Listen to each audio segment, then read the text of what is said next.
Okay, so it's 11 a.m. Sunday morning, and I'm just about to go on to BBC Radio Gloucestershire, the Countryside Matters programme, to talk about the issues we dairy farmers have been facing in the last few months about the low milk price. You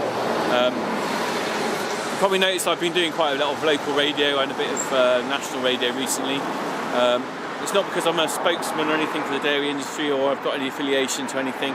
It's just that I received the call, as it were. They just phoned me up and said, would you do something for us? And I think as a dairy farmer, I've got to help speak about my industry and what's happening at the moment. But it's not easy because I'm not media trained. I'm not a spokesman for anyone. No one tells me, gives me a script or anything like that. I'm just doing my best, if you like, to try and get our message out there of what it's like with a low milk price, and how we cope with that. So when I get asked a question by someone, I don't know what the questions are. I don't know whether I've got to think on the hoof. I'm not always necessarily going to say exactly what some people might think I should say, but I try my best, and that's all anyone can ask for. So what I'm going to do now is I'm going to upload the recording of the radio show after I've just done this video. So hopefully you'll think I've done a reasonable job, and just hope that everyone carries on supporting the British dairy industry. Thanks a lot. Cheers.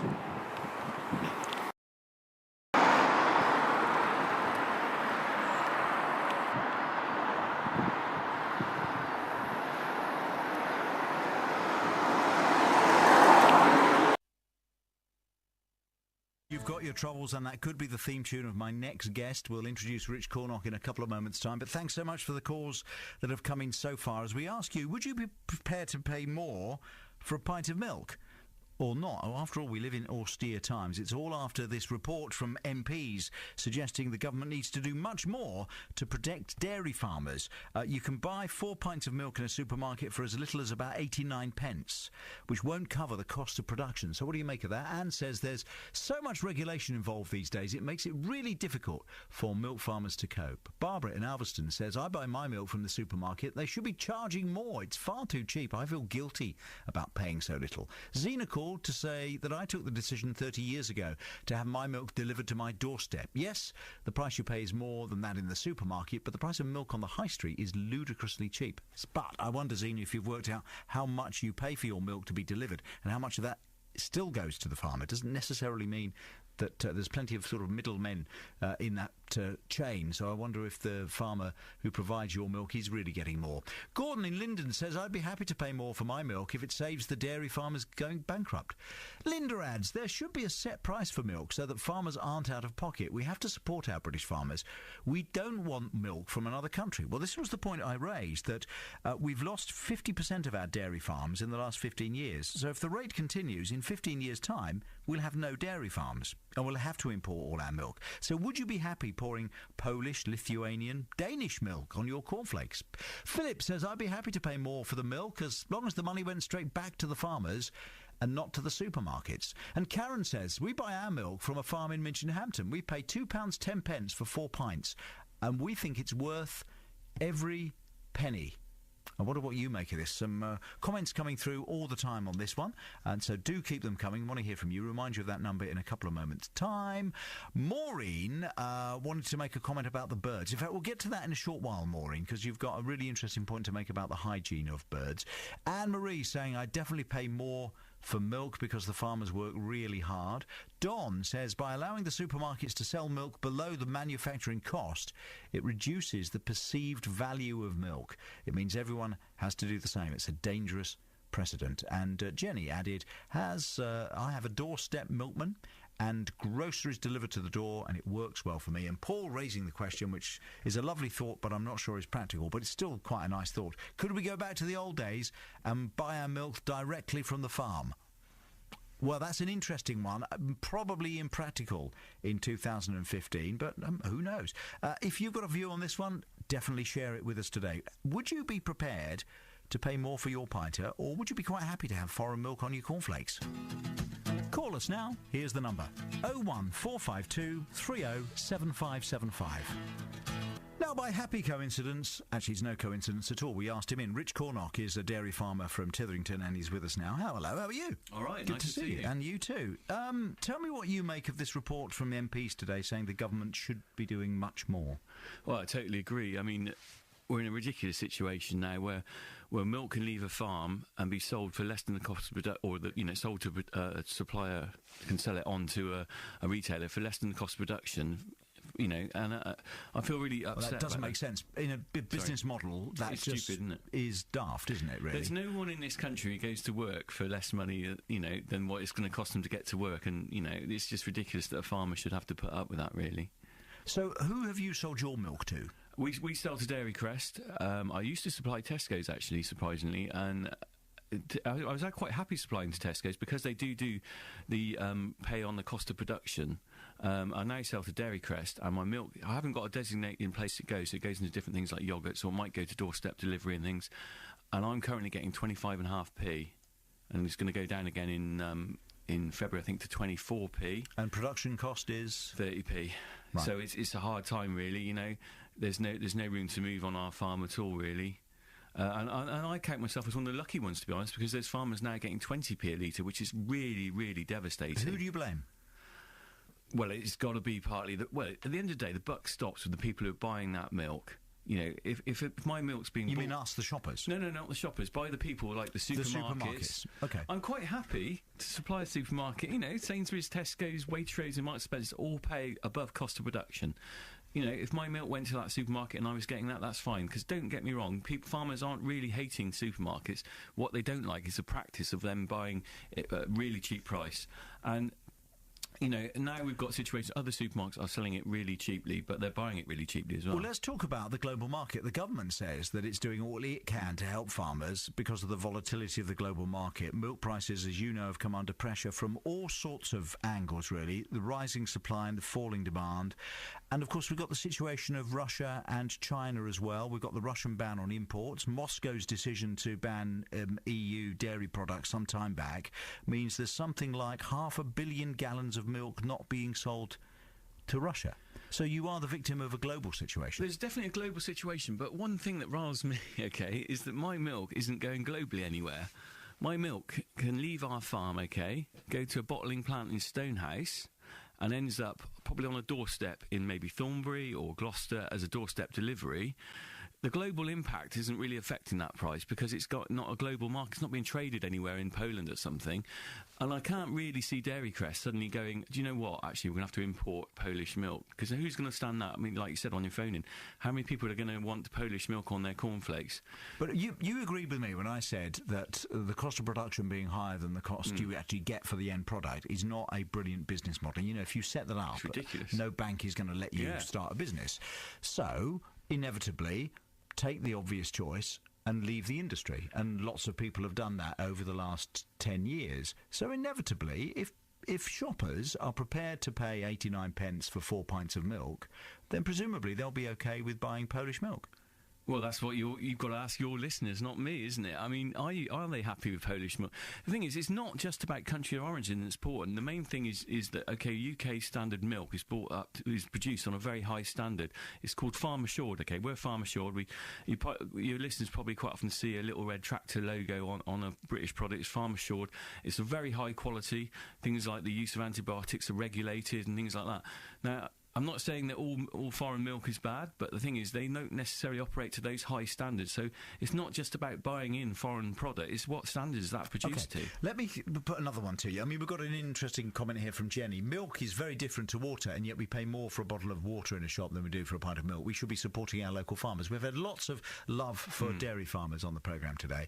I wonder if all those listeners, if they are unhappy with the situation and they want to force the arm of, you say, the supermarkets, others say maybe the processors, some say it's a bit of everything, the global market. Yeah. If they went, OK, let's have a milk buying strike. We're not going to buy any milk until the supermarkets put the price up. Go on then. What do you think? What do I think of that? Yeah. You caught me on the hop there, Vern. I would say have a milk buying strike from the supermarkets that don't pay cost of production.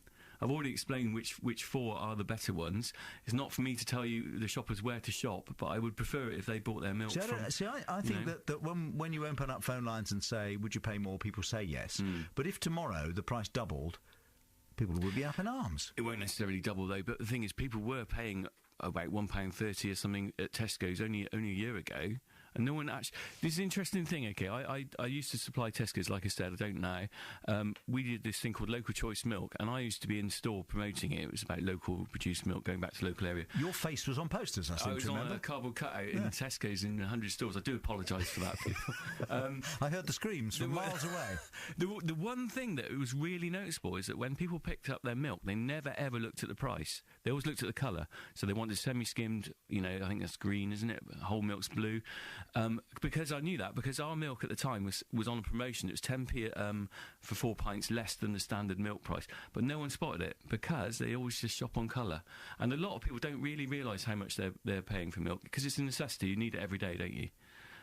A loss leader for the supermarkets, do you think? Possibly, yes. I mean, I'm not really sure on that, The one thing that does bug me, okay, is that from a point of view of fair trade and everything, I can leave this studio and go out to a coffee shop out here.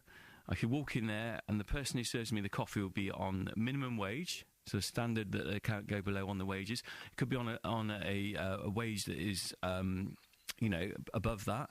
The coffee could be served to me, could be fair trade coffee with fair trade sugar, yet the milk that's put in that coffee could be, the producer could be getting below cost of production. There's no fair trade for farmers, for dairy farmers. Really interesting point you make, because Len in Newport has just rung to say, we buy fair trade bananas and fair trade coffee.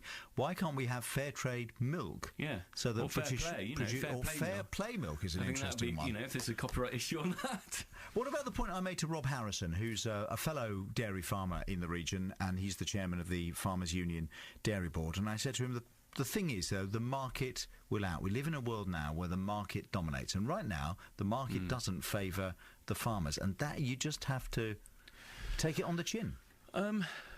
That's true, but like I said before, no one else would expect to go for work for less than what it cost them, and we have a situation where certain people are buying that milk and taking advantage of that market, and they're no doubt making a profit on the fact that it is a very cheap product at the moment. Now, if they also want to buy British product in the future, they've got to look after the people now when the price is low, because the thing is, like you said, there's dairy farmers leaving the industry every day. Now, if they turn around in a year's time and they can't get their product, they're going to be rather upset, I would have thought, If milk's so cheap, why is cheese so expensive? Well, it's not just come from a farm. What would you like politicians to say to you? I'd like them to really speak to the people who do buy the British products, and I don't think it's an excuse to say, it's global markets when you're buying a British product and putting in a British milk bowl. Those companies need to deal with the farming one-to-one and provide a sustainable price, and the government needs... So what about you? You're very welcome to add your point of view as well. How much more would you pay for a pint? We want to hear from you on the show today. 01452 307575. 01452 307575. So, 24 minutes past 11 is the time right now. Thank you to you if you've been in touch with us today on the subject of the milk prices. Do keep your calls coming. We're getting so many in here. Kay says, the media needs to change the way... I love the way it's the media's fault now. The media needs to change the way that farmers are represented on TV. We see farmers on their large estates and driving the latest 4x4s, when really there are farmers out there who are struggling. Rich, you are a media farmer, aren't you? For a number of years, you've got farmers who tend to sort of single crop on a particular farm, single crop on another farm.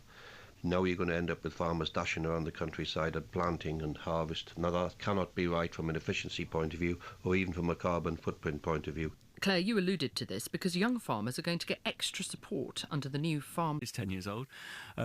I work nearly 7 days a week. I had today off, actually, which is a bit of a rare treat for me, because we're small-scale farmers. We're only 80 milking cows, 150, 145 acres. So we haven't got... So what about TV's image? I mean, we're talking, I suppose, about the news and country file, really, from that.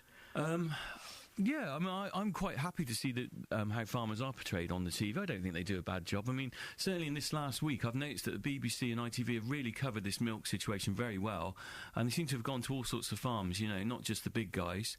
It is deceptive because you see a farmer driving around in a huge big tractor and you think, oh, they've got loads of cash, but realistically it's a tool of the trade, you know, and it's no good, you know, or if you've got a big farm, you need big machinery.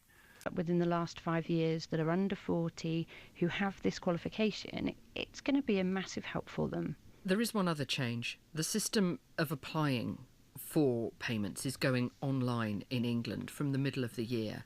Richard, the history of changing the way farmers' subsidy is paid is not a happy one.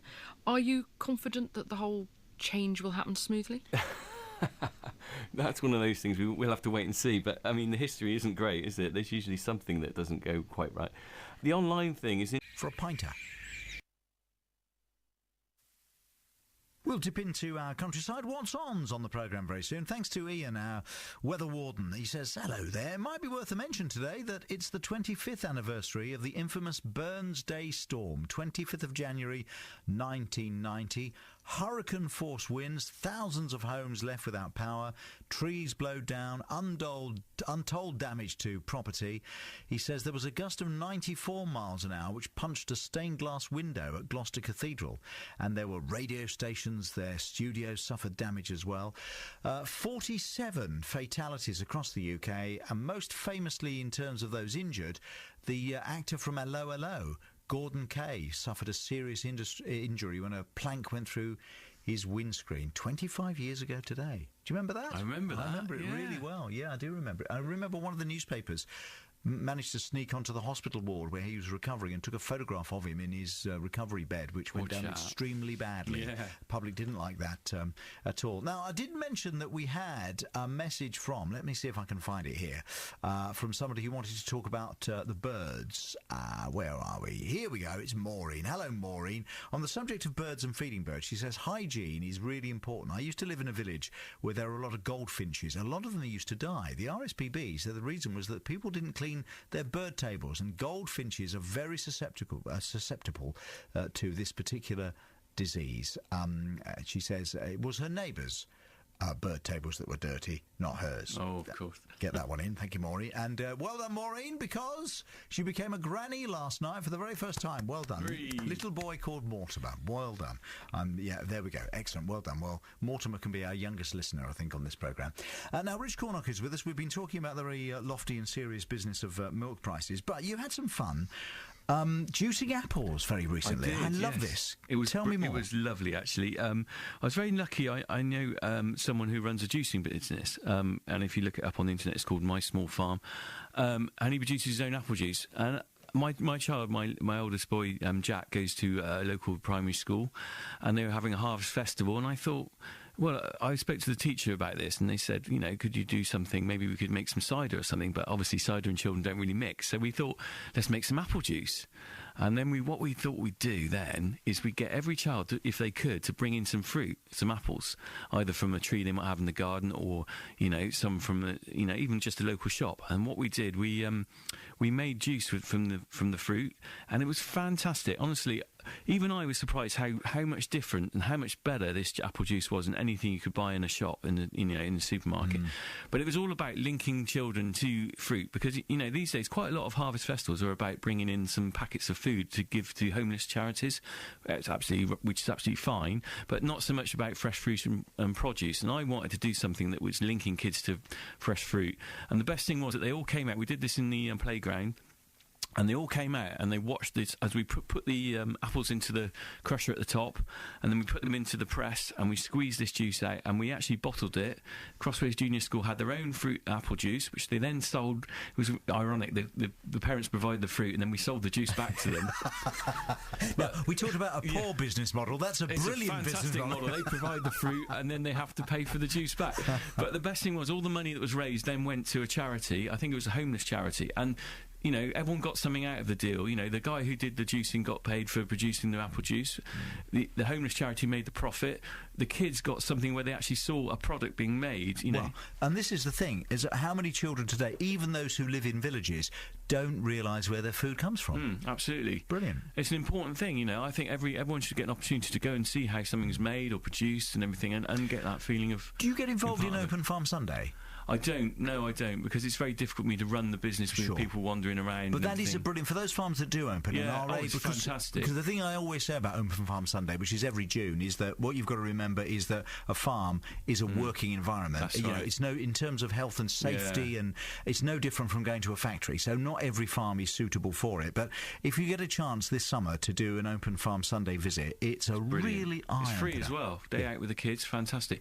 Another good place to go is Hartbury College Open Day. Really good. That's free. You go there, they'll tour you around the farm. You can see the cows being milked. I went there with my children this year. I went back. It was nostalgia for me to go back to where I went to college. But what a fantastic place that is, and what a fantastic opportunity to go there and have a look round. It's really changed since you were there as well. Amazing. It's an equestrian centre as well now. You know, a world-class equestrian centre. A couple more comments on the milk. On the subject of the apple juice, our friend Eric Freeman, I remember chatting to him about milk once, and he said the best glass of milk he ever had was straight from the udder and still warm. Oh, yeah. And I thought, you know, it's interesting. The warm bit, I don't like exactly. I thought, I can see why you'd like it, but I'm not so sure. But anyway, Malcolm said a lot of this problem is down to arrogance. People don't appreciate the time it takes to produce milk. It's an all-weather job, and I take my hat off to the milk farmers. And Jill in Gummidge says that she lives in a village and she supports the local shop, gets her bread and milk there. It's a little dearer, but she says it is worth it. And that is the thing, isn't it, is that there will be local... And this is the thing about local shops. We've seen a lot of village shops close because they can't compete with the supermarkets because they're buying in massive bulk. It's all about numbers. Cheap, isn't it's it? all about numbers, isn't it? And you can imagine why people might go to the village shop, see the cost of bread and milk, decide instead to go to an out-of-town supermarket once a week and fill the car up. I think you need to choose where you want your money to end up, really, and whose pockets it wants to end up in. It's a really good point. Goes into a massive supermarket, you might get it cheap, but where's that money going? Especially some of the other ones that aren't even British owned. You put that money. A lot of people would be happy to. And having said that, a lot of people would still be happy to go to the supermarket. Oh yeah, I mean, I do. I go to the supermarket. Absolutely, think there's nothing wrong with that. But you know, why not think about where your money ends up on some percentage of it? You know, in a local store, it might be more expensive, but that money, we've got a community store in Titherington. And that money, the profit from that shop, goes straight back to the village to pay for things like a park bench in the playing fields and things like that. Interesting times. Good to see you. Thanks for coming in. Cheers, busy old time for you. The Funky Farmer, there we go. And that's Rich Cornock, and he's from Titherington. If you go to YouTube and you tap in Funky Farmer... The Funky Farmer. The Funky Farmer on YouTube. I've got over 500 videos of the farm on there. Do have a look. Including the one where you get a bucket of water thrown all over you. Ice bucket challenge. Very nice too. Thank you. Okay, and we'll see Rich, I think, probably in the coming months, because he's always entertaining. Right, it is 18 minutes to 12 right now.